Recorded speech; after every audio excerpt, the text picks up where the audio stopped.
বাংলাদেশ আওয়ামী লীগের প্রতি তথা আওয়ামী লীগের তৃণমূল পর্যায়ের নেতা কর্মীদের প্রাণের যে সংগঠন আমাদের চাকলাহাট ইউনিয়ন আওয়ামী লীগকে তিনি আজকে তালামুক্ত অবমুক্ত করেছেন।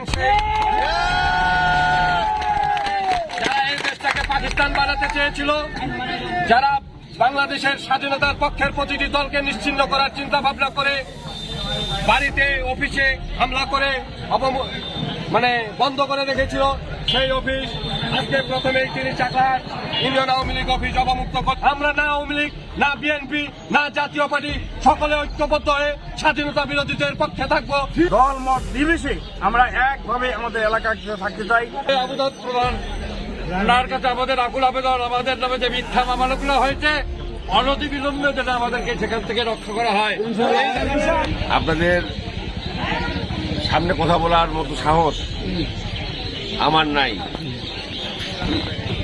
আজকে এই কিছুক্ষণ আগে শুনলাম যে আওয়ামী লীগের বিষয়ে তারা দেওয়া আছে, এর আগেও জানতাম না। যদি আগে জানতাম আগেই ব্যবস্থা নিতাম। যাই হোক, সুদীর্ঘ 17-18 বছর পর আমাদের একটা বিজয় এসেছে।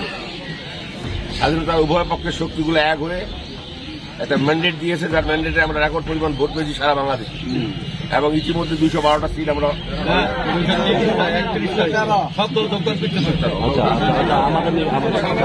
রেকর্ড সংখ্যক সংসদ সদস্য হিসেবে আমরা পার্লামেন্টে যাচ্ছি।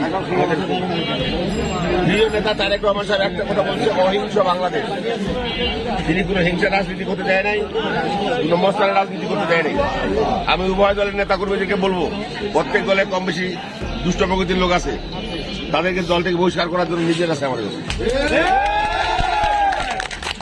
কোনো অবস্থাতেই যেন আমাদের এলাকায় শান্তি শৃঙ্খলা ভঙ্গ কেউ করতে না পারে সেদিকে